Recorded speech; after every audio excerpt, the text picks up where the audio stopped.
जय श्री राम। परम प्रेम मेरे भाई बहन, स्वागत है आप सभी का अपने परिवार हिंदू रिचुअल चैनल में। और दीपोत्सव की, दीपावली की बहुत बहुत शुभकामनाएं।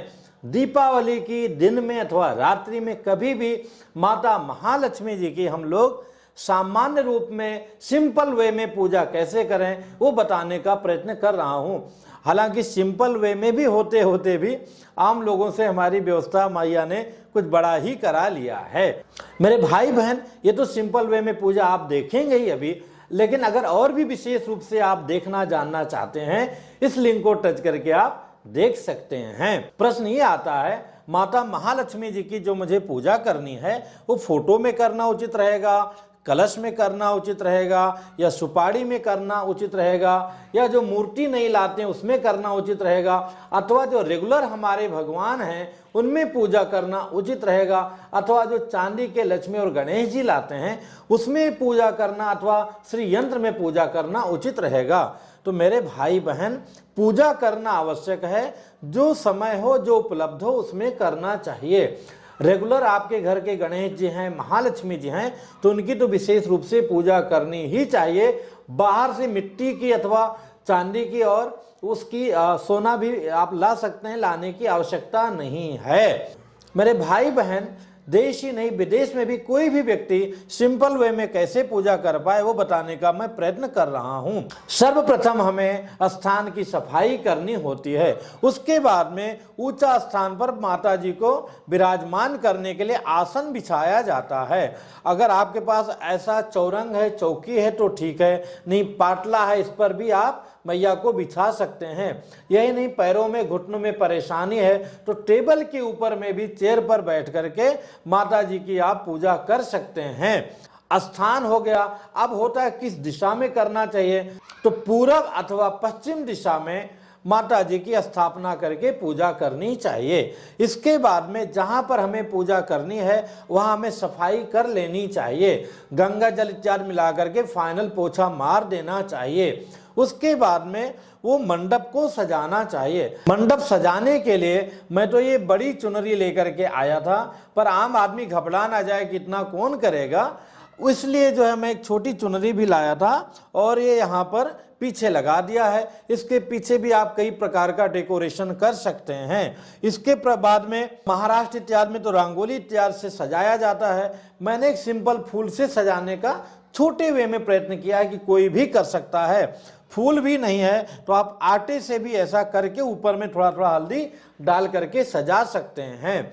इसके बाद में हम सामग्री का दर्शन करेंगे कि सामग्री कैसे क्या रखना है। तो सेंटर में मैया जी की फोटो आप देख रहे हैं। ये कलश का निर्माण हुआ है। लोटा है, लोटे में धागा बंधा हुआ है, चंदन से स्वास्तिक बना हुआ है। स्वास्तिक हमने जल भरने के बाद में बनाया ताकि ये खराब ना हो। कलश के अंदर मेरे भाई बहन गंगा जल मिश्रित जल रखा गया है। आप कोई भी नदी का जल मिश्रित जल रख सकते हैं अथवा नॉर्मल जल भी रख सकते हैं। इसके बाद में आप देखेंगे इसमें धागा बांधा है और इसके अंदर में आम्र का पल्लो लगा हुआ है। इसकी जगह आप पान के पत्ते भी इसमें लगा सकते हैं, वो नहीं है तो कोई भी पवित्र पत्ता लगा सकते हैं। इसके बाद में नारियल में चुनरी बांध करके ये रखा गया है। अब जो है इस सामने का जो आप दर्शन कर रहे हैं, जो प्रथम ये पान के पत्ते के ऊपर में चावल रखा है, चावल के ऊपर में सुपारी रखी हुई है। अगर पान का पत्ता उपलब्ध नहीं है तो कोई भी पवित्र पत्ता आप यहाँ पर रख सकते हैं। वो भी नहीं है तो कोई बात नहीं, कपड़े के ऊपर ये चावल रख करके उसके ऊपर में सुपारी रख दें। तो कितनी सुपारी रखनी चाहिए, तो प्रथम जो है गणेश जी का हो गया, दूसरा गौरी माता जी का हो गया, तीसरा महालक्ष्मी मैया का हो गया, चौथा माँ सरस्वती जी का हो गया और पांचवा जो है ये कुबेर जी का हो गया। तो ये 5 स्थान की स्थापना करना उत्तम है। इसके साथ में कई लोग हनुमान जी का भी रखते हैं। साथ में कोई ऊंचे स्थान पर अगर बड़ा टेबल है या वैसे भी जगह बना करके जो आप डेली पुस्तक पढ़ते हैं वो पुस्तक भी रख सकते हैं, पेन भी रख करके पूजा करनी चाहिए। ये दिया राइट में भी हो सकता था, ये घी का दिया, और लेफ्ट में भी हो सकता है, क्योंकि अग्नि कोण है तो अग्नि कोण के हिसाब से यहाँ पर ये हमने दिया रख दिया है। लेकिन दिया के नीचे बर्तन जरूर रखना चाहिए और बर्तन से दिया छोटा हो ताकि किसी भी कारण से गिर जाए तो कोई घटना न घटे। इसके बाद में आप कलश के नीचे जो है चावल रखना चाहिए। अब हम सामग्री की तैयारी की बात करते हैं। जो सामग्री की तैयारी, सब प्रथम जल की आवश्यकता होती है। तो ये लोटा में जल रखा हुआ है, ये किसी भी प्रयोजन में काम आ सकता है। ये आचमनी पंचपात्र अगर ऐसा बर्तन नहीं है तो एक कटोरी में आप चम्मच रख करके अपने लिए आचमन करने के लिए रख सकते हैं। ये हो गया माता जी का आचमन कराने के लिए, तो यहाँ दूसरी कटोरी में चम्मच रख के आप रख सकते हैं। ये जल हो गया स्नान कराने के लिए। पंचामृत की विधि यहाँ मैं छोड़ रहा हूँ। इसके बाद ये गिलास में जल रखा हुआ भोग लगाने के लिए मैया रानी को। स्नान के बाद में वस्त्र पहनाया जाता है, साड़ी ब्लाउज श्रृंगार इत्यादि भी आप चढ़ा सकते हैं। पर आमतौर पर अभी आज जो हमने ये रखा है, ये आप यहाँ देख सकते हैं, ये कलावा तोड़ के धागा बना के रखा है। वस्त्र के बाद में जनेऊ, गणेश जी इत्यादि को जनेऊ अर्पण होगा, आचमन कराया जाएगा, फिर चंदन लगाया जाएगा। चंदन को पहले से जल से मिला के कुमकुम भी हमने पहले वहाँ माता जी को लगा दिया, तो इसलिए गीला भी कुमकुम है और सूखा भी कुमकुम है। हल्दी कुमकुम माँ को बहुत प्रिय है। चावल को धो करके हल्दी मिला करके रखा है। उत्तर भारत में सिंदूर का बड़ा महत्व है, तो सिंदूर भी रखा हुआ है। ये गंगा जल रखा हुआ है। तो स्नान हुआ, वस्त्र हुआ, जनेऊ हुआ, चंदन हुआ, चावल हुआ, हल्दी कुमकुम हुआ, सिंदूर हुआ। इसके बाद में पुष्पों में आते हैं। ये फूल हैं, कई प्रकार के फूल। मैं एक ही फूल चाह रहा था पर मन नहीं माना, तो जो भी उपलब्ध हो वो फूल आप ले सकते हैं। ज़्यादा फूल ना हो, गुलाब हो तो एक एक पंखुड़ी भी चढ़ा देंगे तो भी माँ प्रसन्न हो जाएंगी। बेलपत्र माँ को प्रिय बेलपत्र है। गणपत बप्पा के लिए दुर्वा है, और वरुण देवता के लिए, कुबेर जी के लिए, ये माता महालक्ष्मी जी को भी तुलसी प्रिय है, तो तुलसी वहाँ पे रखा हुआ है। और मोगरे इत्यादि का भी यहाँ पर ये गजरा रखा हुआ है। ये अगस्त का फूल भी रखा हुआ है। लेकिन आपके यहाँ जो भी पुष्प उपलब्ध हो वो रखिएगा। मैंने प्रयत्न किया कि कम से कम सामग्री रखूँ। अब इसके बाद में एक दिया किया जाता है, तो एक दिया बना करके रखा हुआ है। और इसके बाद में ये जो दीपावली पूजा है, इसमें दीप मालिका कि दिए की माला जैसे बनी हो, इसका पूजन किया जाता है। तो अगर आपके पास मिट्टी का दिया नहीं तो आप कटोरी में भी बना सकते। 5 दिया कम से कम रखना चाहिए। नहीं कुछ है तो एक दिया का अलग से पूजा कर देना चाहिए। इसको भी सजा के रखना चाहिए, तो इसकी भी पूजा होगी। इसके बाद में भोग लगाने के लिए देखिए पारंपरिक जो उपलब्ध है, ये धान का लावा और ये बतासा रखा है। इसमें आप सुंदर सुंदर अच्छे अच्छे मिठाइयाँ भी रख सकते हैं, इससे बड़ा भी रख सकते हैं, आपके ऊपर है। हर व्यक्ति कर सके इसलिए हमने थोड़े में रखने का प्रयत्न किया है। माता रानी को जो है अनार का फल बहुत प्रिय है, दोनों मैया को प्रिय है, तो इसलिए अनार का फल तो हमने लिया ही है। हालांकि पहले केला ही लिया था कि एक केला दिखा दूं ताकि ज़्यादा न लगे, फिर 1-2 फल और भी ले लिया। आप इससे ज़्यादा भी ले सकते हैं, कम भी ले सकते हैं। अगर नहीं कुछ मिला तो एक केले का भी टुकड़ा करके छोटा छोटा सब में रख सकते हैं, नहीं तो अनार का दाना भी रख सकते हैं। जैसी सुविधा हो वैसा करना चाहिए। इसके बाद में भोजन के बाद में पान का बीड़ा बना के रखा हूँ। इसके साथ में ये सुपारी इत्यादि जो है देना चाहिए। लौंग इलायची उसमें मिला हुआ, सुपारी रखा हुआ है। फिर दक्षिणा चढ़ाया जाता है, दक्षिणा यहाँ पे रखा हुआ है। इसके बाद में आरती इत्यादि करी जाएगी। तो अब हम तैयारी पूरी कर लेने के बाद में पूजा प्रारंभ करते हैं। पूजन प्रारंभ करते हैं और पूजा सदैव जो है आसन पर बैठ के करना चाहिए। आसन ऊनी होना चाहिए, नहीं है तो कंबल इत्यादि, नहीं तो शॉल इत्यादि आप रख सकते हैं। सर्वप्रथम जो है स्नान इत्यादि किया, जो पुरुष बंधु हैं उनको धोती पहनकर बैठना चाहिए, और वो भी रेडीमेड नहीं, असली धोती पहनना चाहिए। अगर धोती पहनना नहीं आता है तो इस लिंक को टच करके आप स्वयं पहन सकते हैं। इसके बाद में टीका इत्यादि लगाना चाहिए। माताओं बहनों को भी श्रृंगार इत्यादि करके बिना चूड़ी इत्यादि के नहीं बैठना चाहिए। अब सर्वप्रथम हमें आचमन करना है, 3 बार जल लेना है। ओम केशवाय नमः, ओम नारायणाय नमः, ओम माधवाय नमः। इसके बाद में हाथ धो करके साइड में छोड़ देना चाहिए। अब जो है अंगूठी वगैरह है तो पहन लिया, नहीं तो कोई बात नहीं है। टीका इत्यादि लगा के पहले से ही बैठे हुए हैं। सर्वप्रथम हमें दीप प्रज्वलित करना चाहिए। दीप प्रज्वलित होने के बाद में दीपक का पूजा करना चाहिए। ओम दीप नारायणाय नमः। क्या बोलेंगे? ओम दीप नारायणाय नमः। गंध अक्षत पुष्पाणिम समर्पयामि, ऐसा करके अर्पण कर देना चाहिए। 2 पुष्प अर्पण करेंगे तो और भी सुंदर लगेगा।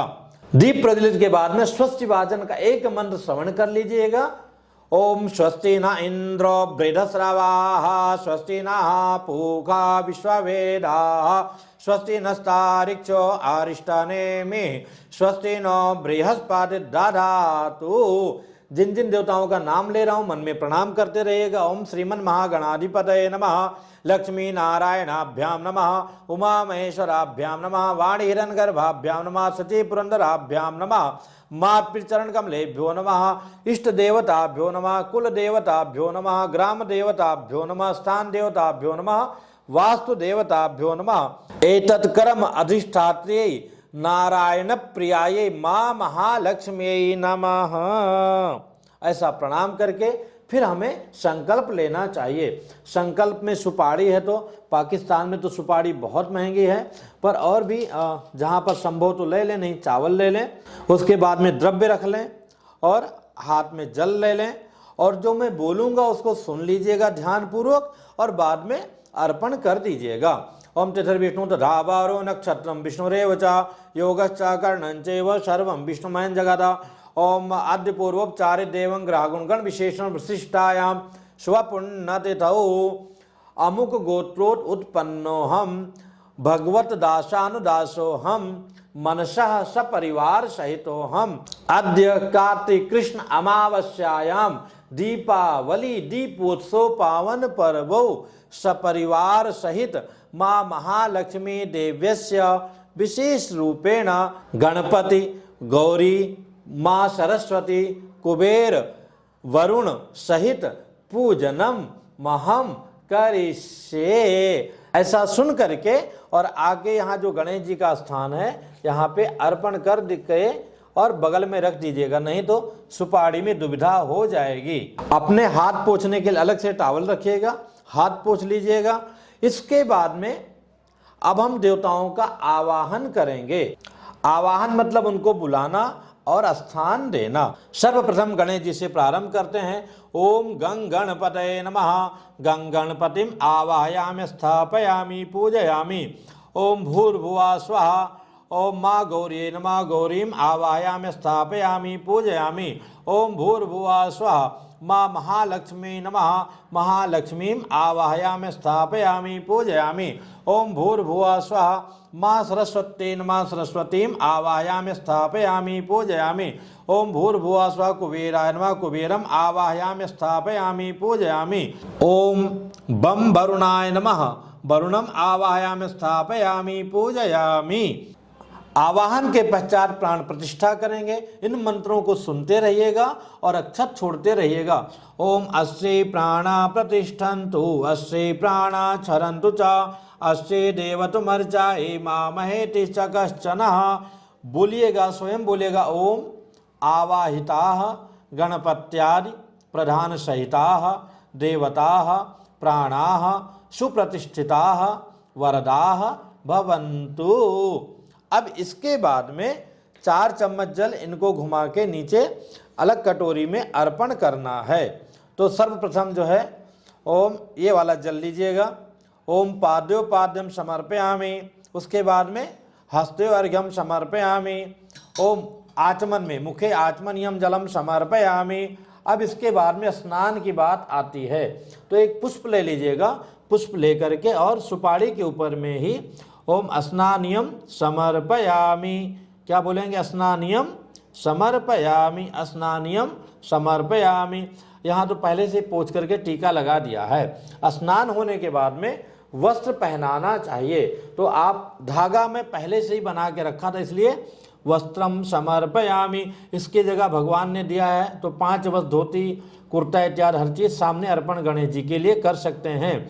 ओम वस्त्रम समर्पयामि। माँ महालक्ष्मी नमः वस्त्रम समर्पयामि। इनके लिए साड़ी श्रृंगार सामग्री इत्यादि अर्पण कर सकते हैं। ओम माँ सरस्वती नमः वस्त्रम समर्पयामि। कुबेराय नमः वस्त्रम समर्पयामि।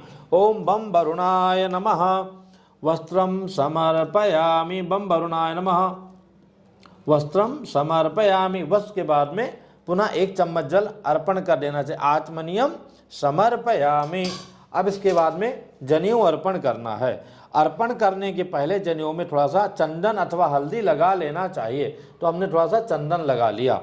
तो पहले गणेश जी को ओम गंग गणपतये नमः यज्ञोपवीतम समर्पयामि, इसको खोल के भी रख सकते हैं, पर इजी वे में आप समझ जाएं इसलिए हमने किया।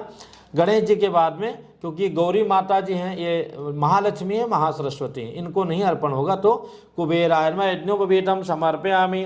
और इसके बाद में वरुण देवता को ओम बम वरुणाय नमः यज्ञोपवीतम समर्पयामि। इसके बाद में पुनः आत्मनियम समर्पयामि। अब इनको चंदन लगाएंगे। अगर हम इन सबकी पूजा नहीं कर रहे होते तो ये सारी चीजें मैया के ऊपर में होती। चंदन सबको लगाएंगे और बोलेंगे ओम गंधम, गाढ़ा गाढ़ा लगाना चाहिए, गंधम समर्पयामि अथवा चंदनम समर्पयामि, गंधम समर्पयामि, गंधम समर्पयामि। कलश के यहाँ भी सामने भी लगाएं और यहाँ भी लगा दें, ओम गंधम समर्पयामि। इसके बाद में अक्षत की बारी आती है, ओम अक्षतान समर्पयामि, ओम अक्षतान समर्पयामि, अक्षतान समर्पयामि। अक्षत होने के बाद में फिर हल्दी और कुमकुम, तो क्या बोलेंगे, हरिद्राम समर्पयामि, हरिद्राम समर्पयामि, हरिद्राम समर्पयामि, हरिद्राम समर्पयामि। ज़्यादा भी लगा सकते हैं। इसके बाद में गीला कुमकुम भी लगा सकते हैं और सूखा भी, तो कुमकुमम समर्पयामि। विधि बहुत है, अबीर गुलाल इत्यादि भी अर्पण कर सकते हैं, तो कुमकुमम समर्पयामि। अब इसके बाद में सिंदूर जो है, जो उत्तर भारत में विशेष रूप से गणेश जी को भी अर्पण होता है, गौरी माता जी को भी, तो क्या बोलेंगे, सिंदूरम समर्पयामि, सिंदूरम समर्पयामि। कलश को भी चढ़ा सकते हैं क्योंकि इसमें तमाम तीर्थ नदियाँ इत्यादि आती हैं। इसके बाद में पुष्पों से इनको सजाना चाहिए। फूल माला अलग अलग भी कर सकते हैं, मैं लेकर आया हूँ, पर सबके लिए इसलिए नहीं लाया क्योंकि हर जगह उपलब्ध नहीं है, तो इसलिए मैं ऐसा दिखाना चाह रहा था जो हर व्यक्ति कर सके।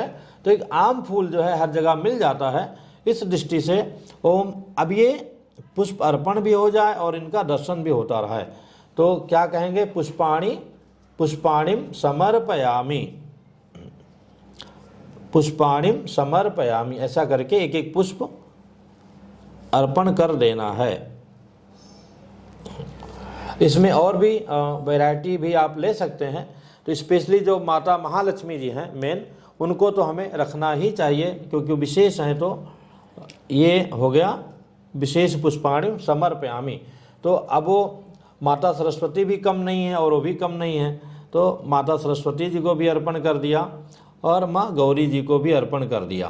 तो कम से कम इन तीनों देवियों को तो मिलना ही चाहिए। और इनमें इनका कमल फूल जो है, माता महालक्ष्मी जी को कमल का पुष्प अगर संभव है तो अवश्य अर्पण करना चाहिए। इसके साथ में और भी जितने भी सुगंधित पुष्प हैं अगल बगल में सजा देना चाहिए। आप कह सकते हैं विविध पुष्पाणिम समर्पयामि। गणेश जी को और गौरी माता जी को ये सेवंती का फूल बहुत प्रिय है, तो इन दोनों के लिए ये उपस्थित है। लेकिन फूल सज भी जाए और सुंदर भी लगे, इस बात का हमें ध्यान रखना चाहिए। चंपा इत्यादि चढ़ाना मैं अवॉइड करना चाह रहा था, पर मन नहीं माना तो भी ले लिया। लेकिन ऐसा कंपलसरी नहीं है, अगर आपके यहाँ इससे भी अच्छा कोई दूसरा पुष्प है तो आप ले सकते हैं, नहीं है तो भी कोई बात नहीं है। माता महालक्ष्मी जी को बेलपत्र बहुत प्रिय है, गणेश जी को भी प्रिय है, तो हम प्रारंभ गणेश जी से करते हैं। बिल्वपत्राणि समर्पयामि, गौरी मैया को भी प्रिय है और माता महालक्ष्मी जी को तो बहुत ही प्रिय है। हालांकि 2 मालाएं मेरे पास रखी हैं, लेकिन सब पूरा क्लमजी हो जाएगा, इसलिए मैं नहीं चढ़ा रहा हूं। अगर अलग अलग चढ़ाना तो बहुत कठिन है, पर एक ऐसे साथ में चढ़ा दिया ताकि इनका दर्शन होता रहे। अब गणेश जी का प्रिय दुर्वा गणेश जी को ओम दुर्वांकुरम समर्पयामि, दुर्वांकुरम समर्पयामि, और वरुण भगवान को भी चढ़ा दिया। रही बात तुलसी दल की, तो माता महालक्ष्मी जी को भी तुलसी दल अर्पण किया जाता है, सरस्वती जी को भी, कुबेर जी को भी, और इसके पश्चात में वरुण भगवान को भी तुलसी दल अर्पण करना चाहिए। अब धूप और दीप अर्पण करना है, उसके पहले हमें यहाँ जगह बना देना चाहिए। आप लोग 2 आरती बना के रखिएगा, एक बीच की आरती और एक बाद की आरती। क्योंकि बाद की आरती मैं करूंगा नहीं, इसलिए मैंने एक ही आरती बना के रखा है। धूप दीप प्रज्वलित हो जाए तो जल का एक सर्कल बना के छोड़ देना चाहिए। और सर्वप्रथम अगर घंटी वगैरह है तो बाएं हाथ में लेकर के सभी के पास में धूप अर्पण करना चाहिए। बोलना चाहिए ओम माँ महालक्ष्मी नमः धूपम समर्पयामि, अथवा धूप, इतने ना। इसके बाद में माता जी के लेफ्ट साइड में धूप रख देना चाहिए। इसके पश्चात दीपक दिखाना चाहिए। खड़े होकर दिखा सकते हैं, मैं ऐसे दिखा रहा हूँ। ओम दीपम समर्पयामि, ये छोटी आरती है जो हमें श्रृंगार के पश्चात करनी चाहिए और किया जाता है। ओम दीपम समर्पयामि ऐसा बोल करके रख देना चाहिए। फिर अपना हाथ अपने वाले जल से धो करके स्वच्छ कर लेना चाहिए। धूप जला दिया, दीप जला के अभी रख दिया हूँ। चूंकि दीपावली में दीप मालिका की पूजा की बड़ी विधि है, अलग से करने में समय बहुत जाएगा, तो साथ में इनकी भी पूजा हो जाएगी। अब इन दीपों को भी प्रज्वलित कर लेते हैं। जैसा कि मैंने पहले बताया था, कम से कम 5 रखना चाहिए। दीप मालिका प्रज्वलित हो गई है। दिया जलाने के साथ में सुरक्षा का भी ध्यान देना चाहिए। तो सर्वप्रथम हाथ में चावल लेकर के ओम दीप मालिकायै नमः दीप मालिकाम आवाहयामि स्थापयामि। अब इसके बाद में थोड़ा जल का घेरा लेकर के स्नानार्थे जलम समर्पयामि। फिर इनको जो है चंदन लगा देना चाहिए। गंधम समर्पयामि, गंधम समर्पयामि दीप मालिकायै नमः। इसके बाद में कुमकुम लगा देना चाहिए। कुमकुमम समर्पयामि दीप मालिकायै नमः। आप लाइन से भी रख सकते हैं। इसके बाद में पुष्प अर्पण कर देना चाहिए। पुष्पम समर्पयामि दीप मालिकायै नमः, ऐसा पुष्प अर्पण कर दें। और भी ज़्यादा जगह हो तो आप सजा सकते हैं। इसके बाद में इनको नमस्कार कर लीजिए। अब इसके पश्चात में दीपक के साथ में सभी देवी देवताओं का माता महालक्ष्मी जी को धूप प्रदान करेंगे। दीप मालिका के साथ में गणेश जी से लेकर माता महालक्ष्मी जी से लेकर कुबेर वरुण आदि सभी को 1 बार 2 बार 4 बार 5 बार धूप दिखाने के पश्चात में माता जी के लेफ्ट साइड में धूप रख देना चाहिए। इसके पश्चात दीप मालिका के साथ में सभी देवी देवताओं को दीप के द्वारा आरती करनी चाहिए। छोटी आरती है, कहना चाहिए दीपम समर्पयामि। अब इसके पश्चात में जब दीप हो जाए तो दीप को हम सामने रख सकते हैं अथवा राइट में रख सकते हैं। तो फिलहाल हम सामने रखते हैं और अपना हाथ धो लेना चाहिए। हाथ धो के पोंछ लेना चाहिए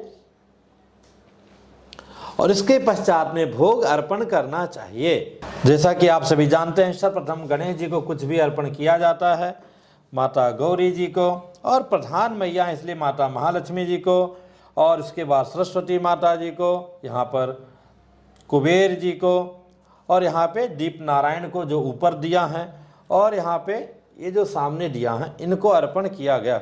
और वरुण भगवान का नैवेद्य उनके पास में रख दिया। गणेश जी के भोग में ये हमने दूर्वा अर्पण कर दिया। माता के भोग में बेलपत्र अर्पण कर दिया। बाकी सभी के भोग में तुलसी का दल अर्पण कर दिया। यहाँ पर आप जितने प्रकार के फल मिठाइयाँ हैं सब अर्पण कर सकते हैं। इसी के साथ में ये जल माता रानी के लिए रख दिया। इसमें भी हमने तुलसी का पत्ता अर्पण कर दिया और साथ में ही एक एक फल सभी के लिए रख दिया। गणेश जी के लिए हो गया, गौरी मैया को भी और महालक्ष्मी माता जी को भी ये प्रिय है। अब जो है भोग अर्पण करने के पहले 2 बार सभी देवी देवताओं का आचमन करा दिया और अब भोग अर्पण किया कि नैवेद्यम निवेदयामि। इस बीच में आपके पास समय की कमी है तो माता महालक्ष्मी जी का ओम श्रीम श्रीये नमः, ओम श्रीम श्रीये नमः एक माला जाप कर लीजिए। एक माला का भी टाइम नहीं है तो घड़ी देख करके 11 मिनट, 9 मिनट नहीं, 7 मिनट नहीं, 5 मिनट नहीं, कम से कम 4 मिनट जाप कर लीजिए। तब तक मैया को खाने का समय मिल जाएगा। ओम श्रीम श्रीये नमः, ओम श्रीम श्रीये नमः नहीं माला है तो भी कोई बात नहीं है। ऐसा कम से कम जो है 4 मिनट अवश्य जपिएगा ओम श्रीम श्रीये नमः। तब तक आपका लाया हुआ भोग प्रसाद मैया सपरिवार गणेश जी आदि के साथ में स्वीकार कर लेंगी। इसके पश्चात में पुनः जो है 2 चम्मच जल बीच में पीने के लिए, फिर दोबारा पीने के लिए, फिर हाथ धोने के लिए और फिर मुंह धोने के लिए टोटल 4 चम्मच जल अर्पण कर दिया। इसके बाद चंदन उंगली में लेकर के और ऐसे सभी जगह ऐसा छिड़क दिया। अब इसके पश्चात में फल अर्पण करना चाहिए, फल पहले से ही अर्पण है। और उसके पश्चात में पान, सुपारी, लौंग, इलायची अर्पण करना चाहिए। तो क्या कहेंगे, एला लौंगादीनी समर्पयामि। पान, सुपारी इत्यादि पहले से भी आप रख सकते थे। पुनः इसके पश्चात एक बार आचमन कराना चाहिए। इसके बाद में दक्षिणा अर्पण करनी चाहिए। जो दक्षिणा हम एक एक देवता को दे रहे हैं, माता जी को कम से कम डबल देना चाहिए। तो माता जी का ये डबल हो गया। इसी प्रकार से सभी देवी देवताओं को ओम दक्षिणाम समर्पयामि। दक्षिणा के पश्चात मंत्र पुष्पांजलिम समर्पयामि। सभी के ऊपर में पुनः पुष्प अर्पण करके प्रणाम कर लेना चाहिए। इसके बाद में खड़े होकर के हमें विधिवत माता जी की आरती करनी चाहिए और भी दिया से पूरा सजा लेना चाहिए। आरती के बाद में प्रार्थना करनी चाहिए, 4 परिक्रमा करनी चाहिए, उसके बाद में प्रणाम करनी चाहिए, जयकारा करना चाहिए और इसके बाद में पुनः जो है आनंद लेने के पश्चात बैठ करके इनके चरणों में जाप इत्यादि करना चाहिए। अब मेरे भाई बहन विसर्जन की विधि बताता हूँ। अगले दिन प्रातः स्नान इत्यादि करके आप सामने आए, माँ को प्रणाम किया। इसके पश्चात जल लेकर के पुनः सभी जगह आपने छिड़क दिया, थोड़ा थोड़ा चंदन छिड़क दिया, पुष्प अर्पण कर दिया। कम से कम 3 जगह नहीं, 2 जगह नहीं, एक ही जगह भोग रख दिया। एक छोटी सी आरती कर लिया, प्रणाम कर लिया। उसके बाद में बाएं हाथ में चावल लेकर के विसर्जन विधि करते हैं। वस्तुतः गणेश जी, महालक्ष्मी जी का उस रूप में विसर्जन तो कभी होता नहीं है, लेकिन इस रूप में विसर्जन होना आवश्यक है। तो लेफ्ट हैंड में चावल ले लिया, सब लोग प्रणाम कर लिए कि हे प्रभु जहाँ से आए हैं वहाँ जाइए, जब फिर बुलाऊंगा या बुलाऊंगी तब फिर कृपा करके आइएगा।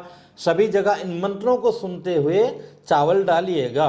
इन मंत्रों को सुनते हुए ओम यान्तु देव गणा सर्वे पूजामादाय मामकम इष्ट काम सिद्ध्यर्थम पुनरागमनाय च, ऐसा करके छोड़ देना चाहिए। ये जो दिया रहेगी उसमें रात भर जलाना चाहिए। ये दिया भी जले तो अच्छी बात है, नहीं जले तो कोई बात नहीं। ये रात्रि के एक दिन पहले की बात बताता हूँ। सामग्री हटाने के बाद फूल पत्ती जितना भी है वो जो है आप कहीं भी पवित्र जगह, साफ जगह छोड़ दीजिए। इसके बाद में जो चावल है वो भी कबूतर, चिड़िया अथवा जल प्रवाह कर दीजिए। जो वस्त्र हैं उनको स्वच्छ करके रख लीजिए। अगर आपके आचार्य पुरोहित हैं तो चढ़ा हुआ सामग्री 90% उनको दे देना चाहिए। वो जो प्रसाद दे वो हमें ग्रहण करना चाहिए। फल इत्यादि भी इसी प्रकार से, अगर कोई नहीं लेने वाला है, करने वाला है, तो स्वयं प्रसाद ग्रहण कर लेना चाहिए। जो श्रृंगार सामग्री वगैरह चढ़ाएंगे वो भी आचार्य को दान करना चाहिए। नहीं कर सकते हैं तो उसके अनुरूप रुपया बिना बेईमानी किए, क्योंकि जय सिया राम कई बार लोग 2-2 साड़ियाँ लाते हैं, जो खराब होता है वो पुरोहित जी को दे देते हैं, अच्छा वाला अपना ले लेते हैं। ऐसा कभी नहीं करना चाहिए। ये जो लोटे का जल है वो पूरे घर में थोड़ा थोड़ा छिड़क करके बाकी साफ जगह अर्पण कर देना चाहिए। नारियल को भी आप चाहें तो ग्रहण कर सकते हैं, अथवा बांध के टांग सकते हैं, अथवा जल प्रवाह कर सकते हैं। बाकी तो जो दक्षिणा इत्यादि है, सुपारियाँ हैं, वो अपने आचार्य पुरोहित को दे देना चाहिए।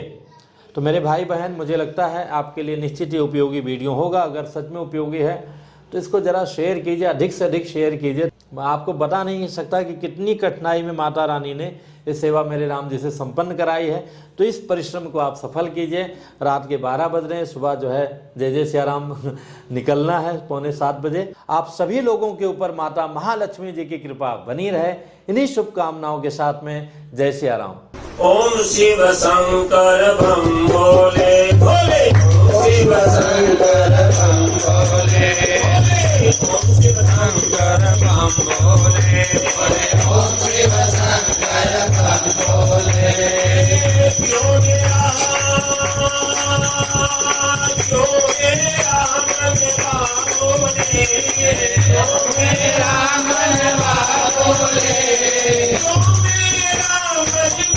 बोले,